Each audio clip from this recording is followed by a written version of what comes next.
Good morning, I'm Alan with Adventure Catholic, and today we are exploring the fourth verse of Psalm 23. The fourth verse of Psalm 23 is, "Even though I walk through the valley of the shadow of death, I fear no evil, for you are with me." Now, what's interesting about this is the actual Hebrew text was, "Yea, though I walk through the deepest, darkest valley, I fear no evil, for you are with me." So they didn't have the valley of the shadow of death phrase so much, but the way it became known as the valley of the shadow of death was because of the shepherds. That's what they would call these deep, dark valleys. Because what would happen is that this valley, the valleys that they're talking about, they would have to use as routes to get from one place to another, to get to the green pastures and the still waters. They weren't very abundant. So these shepherds would have to take their sheep from one place to another, traveling with them. And oftentimes they would have to go through these deep, dark valleys. Well, there's the dangers that would be in these deep, dark valleys could be anything from rocky terrain to steep cliff sides to they could actually get robbed. There could be, robbers on the road, predators. There was all kinds of wild beasts, and these are the things that these shepherds faced, getting their sheep from one place to another so that they could provide for them. So when we're talking about Psalm 23, we've gone through the provision, God's provisions, and that's in the first 3 verses of Psalm 23. The Lord is my shepherd, there is nothing I shall want. He's providing. He provides everything that we want. He makes me lie down in green pastures. He leads me beside still waters. He's providing. He restores my soul. Now here's where in the last verse, in verse 3, we start to shift gears just a little bit to go into protection. But verse 3 is a little bit more about guidance, because he restores my soul, he leads me in paths of righteousness. So we're talking about some guidance. So where he leads me, we just got done saying he leads me in paths of righteousness for his name's sake in verse 3, and all of a sudden now we're saying, even though I walk through the valley of the shadow of death. So how did we get from a path of righteousness to the valley of the shadow of death? If God leads us on righteous paths, how did we end up here? So let's take a look at that for a second. So what we're saying is, even though I walk through the valley of the shadow of death, I fear no evil.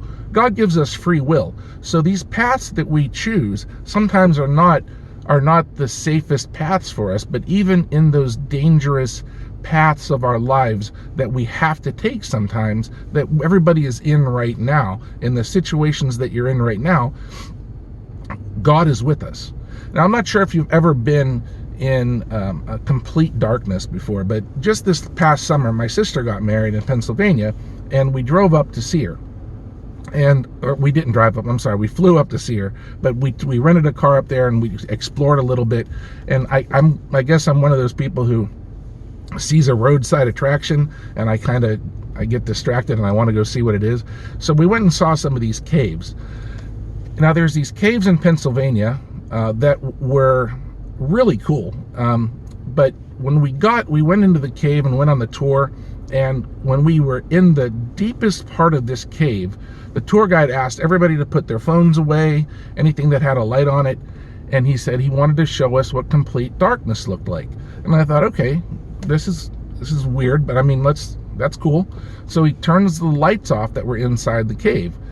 You couldn't see anything. And I'm not really a person who's afraid of a whole lot. Snakes, definitely, but there's not a whole lot that frightens me normally. I have to tell you that the anxiety level inside this room in the cave that we were in rose quickly and unexpectedly. He left the lights off for maybe 30 seconds and there was complete silence. He asked everybody for complete silence, just for everything. He wanted to show us what complete darkness would look like. And it was really interesting. I didn't expect to react to it the way that I did. But there was, my first instinct was, where's my family? Make sure that I'm holding my family's hands, and we're all holding hands so that none of them doesn't get lost. Now, the way that God shepherds us is the same way. When we're in the middle of that darkness, in the middle of the darkest part of our lives, that's when God wants us nearest to him. So when we're in the deepest, darkest valley of the shadow of death that we could possibly be in, that's when God is reaching out, like I was reaching out for my family, making sure that I could touch them and feel them and know that they were right there and know that I had them safe. That's what God does with us. So we couldn't see him, just like in the cave, my family couldn't see me, but they knew that I was right there. And that made me feel better, knowing that I was protecting them and making sure that nothing was happening to them. And that's our relationship with God. So when we experience dark times in our lives, we have to know that we're moving closer to God through this valley, because God doesn't bring us to the valley, he brings us through the valley. I walked to the valley, God's bringing me through it.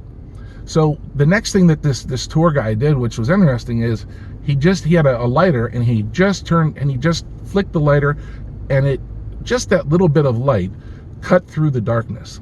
And I know I always look for like these revelation moments where I'm getting a message from God in these situations, but it was a very clear one that I felt that it really represented the littlest bit of light cut through that darkness like it wasn't even there.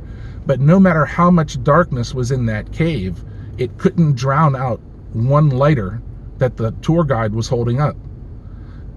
That's the way that our faith works. If you have a little bit of faith, if you have a little bit of belief, if you wish you had more faith, that's more faith. That drowns out the darkness.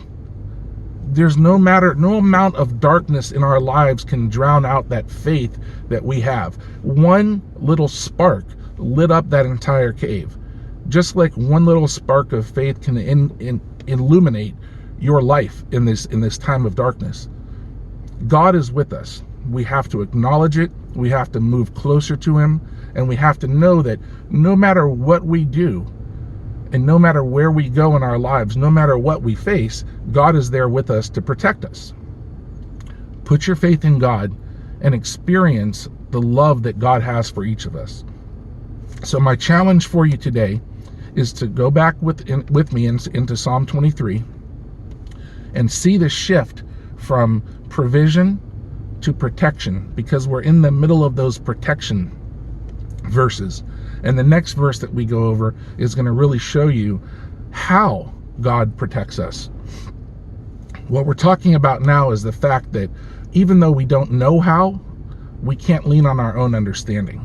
We have to trust that God will protect us even though we don't understand exactly how.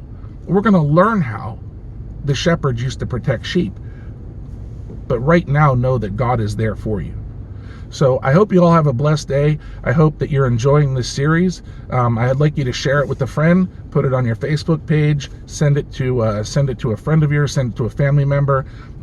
You can also go to adventurecatholic.com. There's a lot more there for you, resources-wise. God bless you. Have a great day.